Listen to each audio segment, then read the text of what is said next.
relation zawe ntiziramba. Ubu wama wumva bagenzi bawe bakubwira ngo urafise daddy issues, ufise umuryango wama ukubwira ngo urafise daddy issues, wama wumva iryo jambo rigaruka ntuzi ivyo arivyo, ntuzi ingene wobikira, ntuzi ingene wobivamwo. Urafise umugenzi afise ico kibazo, make sure you watch this video kubwiwe, hama ubonye iri interested murungikire nawe. Thank you.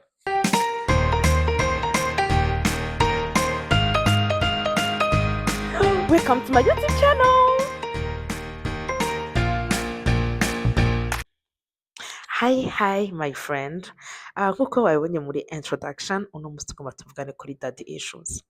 Ikintu ca mbere ngomba gukuraho nka illusion abantu bafise, daddy issues si ingwara mentale, I mean psychologique. Si ingwara psychologique ivugwa canke kurya tuvuga ama depression n'ibindi n'ibindi. Daddy issues ku vyigwa vyakozwe uza kumpaririza umu-psychologue aca abishira muri commentaire kuko jewe ngira ama recherche yiwanje, sivyo nigiye, none ndababesha, sivyo nigiye. So daddy issues ni état psychologique, si ingwara psychologique muga ni état psychologique iba ivuye ku muntu aba yaragize ikibazo ari umwana muto. Kenshi ku bakobwa niho nkunda kuza kuvugira, ugasanga papa wiwe yaramugiriye nabi canke yaragiriye nabi mama wiwe, ugasanga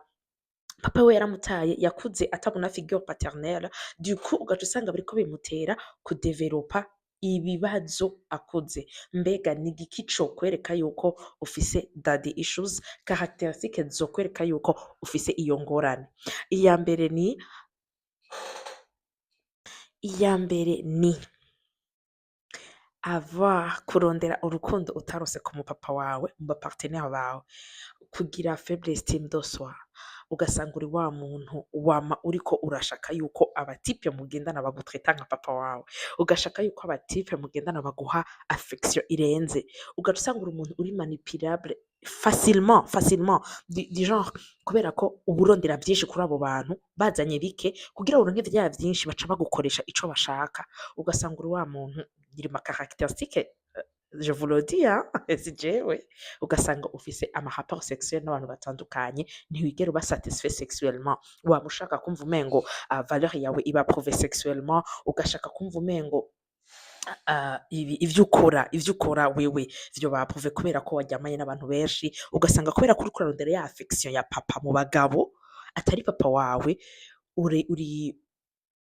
urondera aba homme bari violent, urumva, usanga uriko diriger vers des hommes bari violent, ugasanga uriko urondera validation y'abagabo, uriko urondera ko abagabo bakwemera, uriko urondera ko abagabo bagushigikira, ugasanga urafise ubwoba bwa échec. Izo ni zimwe mu ma caractéristiques menshi y'ama daddy issues, caractéristiques y'umuntu afise daddy issues. Kenshi rero muri ico gihe iyo utaronse affection ikwiye kuri papa wawe, canke ugasanga ntiwaronse umwanya ukwiye wo kubana na papa wawe, uradevelopa envie yo kuyirondera mu bapartenaire bawe. Nivyo rero ngomba guhagararako cane, ni ca gihe uza gusanga every single time we're in a relationship ntidura. Relation zawe n'abatipe nta gihe zimara, kubera iki? Ubaronderamwo ico badafise. Bo bashaka urukundo rw'umucopain copine, wowe ushaka umupapa muri bo. Bo bashaka urukundo rw'umusheri wabo, wowe ushaka ko bakubebeza nka papa, bagufate nk'abamuvyeyi, rwa rukundo wabura, ugasanga ufise self confidence ntihari, wamubona umengo niyagira agende, nibisanzwe na papa yaragiye, uyu unya jewe twobana, uyu unya je yongumana, kubera iki yongumana? Papa yaragiye, kubera ko uyu yongumana, ukama misi yose ubona ko udashobora kudika muri relation, ugacrea monde iri négative autour de toi sur les relations, ugasanga uri wa muntu wama ikintu cose, jewe ndikwiye na papa, akantu kose kabaye gato mu rukundo ukabona ngo j'ai pas besoin de toi, sindagukeneye, na papa yaragiye raba narakuze, wewe wibaza kuri igiki? Ugasanga uri wa mukobwa wa muri kuri defensive misi yose muri relation, wa muri kuri defensive. Hariho n'abaca, je le dis hariho n'abaca usanga baca badevelopa ko aba féministe. Ugomba kwivenger des hommes, du coup tu deviens des féministes, tu ne sais même pas c'est quoi les droits de la femme, tu ne sais même pas umugore afashwe n'abameze gute, tu ne sais rien de tout ça, ariko ugasanga kubera ko ugomba kwivenger absence ya papa wawe, ugomba kwivenger ivyo papa wawe yakoze, ugaca udevelopa kwiyumvira no gushaka kubona yuko umengo uri umufeministe, ugaca wigira kuri umufeministe. Niwakubaza pourquoi tu es féministe, pourquoi uvugira droit des femmes, tu n'en connais rien, mugabo wumva umengo c'est le seul moyen ufise yo kwivenger. Rero mbega izo caractéristiques zimaze kuba, amakonsekansi ya daddy issues umuntu afacinga n'ayahe kuko iyo efe iyo daddy issues umuntu aba afise uko kuntu uba wakuze kuri iyo absence ya papa ukabura ayo masentima y'umupapa ugasanga ushaka kubirondera mu bandi bien sûr birafite amakonsekansi bien sûr birica ubuzima bwawe konsekansi ya mbere ni vagabondage sexuelle uryamana n'uwubonye wese uje wese akakwereka ka affection gato amina ka attention gato wowe uca kitirana na affection muragiye ugira amarelation ada adafashe ugaca urondera abashuga dadi sugar dadi nabivuze kubera ko utaba warose urwo rukundo rwa papa ushobora umuntu w'umufise figure ya paternelle ashobora kubera umupapa simvuze yuko abantu bose barondera abashuga babies ari daddy issues mugabo kenshi aba ari ama daddy issues baba bafise ugasanga ya figure paternelle utaronse kwa papa wawe uri kwirondera mu papa w'abandi diku ucurondera abashuga dadi ucugira ama relation sugar daddy conséquence ya gatatu ni ama grossesse non désirée kandi amaze kuza grossesse non désirée ca zikurikirana avortement bigaca bikurikirana na mal dame kenshi biza guhereza muri suicide canke ugasanga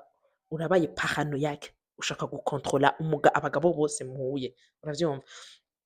so iyo hamaze kugera ahantu wewe nyene wumva yuko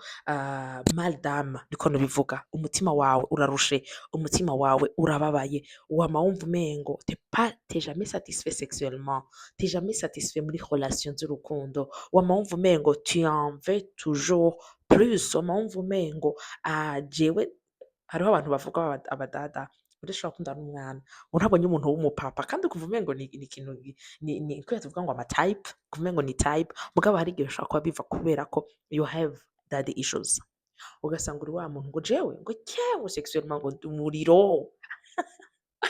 daddy issues ishobora kuba urimwo ugasanga uri wa muntu every single time wumva umengo jewe abagabo nibo nkanga and all of that daddy issues so comment faire pour guérir gute wokora kugira ngo ushobore gukira icambere menya kahise kawe wakuze gute papa wawe n'umuntu ameze gute relation ya papa wawe na mama wawe byari bimeze gute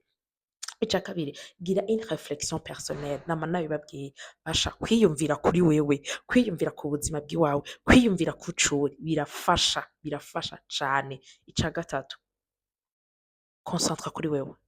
concentre kuri wewe wenyene iyo urwo rukundo wumva umengo urondera mu bapapa ivyo bintu wumva umengo abandi bantu boguha vyihe birakunda kandi birashoboka treat yourself as you want people to treat you ayo mashurwe yigurira ufise amafaranga iyo restaurant yitwaremo ufise amafaranga igire priorité ikunde isherise ishire ku mwanya you know ica kane parle kuri mu psychologue please nahatari ingwara ya like ija kwa psychologue mugabo kuvuga n'umupsychologue narababwiye kenshi birafasha mwasa maede nawe birashobora kugufasha ica nyuma rondera hobby ukora rondera ikintu ushira ku mwanya wawe va muri abo bagabo reka gufata daddy issues zawe uzishiramwo energy you understand yo kurondera ko every man nta mugabo n'umwe ahari ngaha kw'isi ashobora gusatisfeza absence ya papa wawe I understand birababaje kuba wakuze papa wawe adahari canke agukorera ibintu bitari ivyo canke abikorera mama wawe ugadevelop daddy issues birababaje but that's the past kandi nama nabivuze ndakunda no kubivuga kahise nikavuga wewe uri karakwereka iyo wavuye ariko nikakwereka iyo uriko uraja it's your time to change my friend it's your time to change ushobora kuba uvuga ati it's too late it's never late ugifise impwemu vyose birashobora guhinduka ugishobora kuvuga vyose birashobora guhinduka urashobora guhindura ubuzima bwawe uno munsi kugira ngo ejo abana bawe bazogire kazoza keza urashobora guhindura ubuzima bwawe uno munsi kugira ngo ejo wowe nyene uzogire ubuzima bwiza buri develop so ikindi ca nyuma ngira mperezeko hari abantu sinzi ko noyita daddy issues canke iki muraza kuyimbwira usanga bagize le contraire bakagira abapapa babafyinisha cane babitaho cane babahakeya cane why nibonyemwo du coup mugaca mugira ama standard maremare ku batipe he must be like my father papa wanje nta muntu ashobora kumuremplace that's me I used to be like that ndabona umengo umutipe aje atamu urukundo rungana n'urwa papa nagende I think that's also another issue why ukompara abatipe bose na papa wawe si papa wawe you understand so it's your time to heal it's your time to change so I'm sure you watch this video kuva ku ntango gushika ku mperezo If you are not umu abone, make sure you subscribe, uyisangize n'abandi kugira karya kantu ka partage, uce ufyonda no ku gakengeri kugira ngo uze uraba uwa mbere kuronka inkuru zo kuri Darna TV. Thank you so much for watching. Gushika ngaha, I love you. See you for the next video.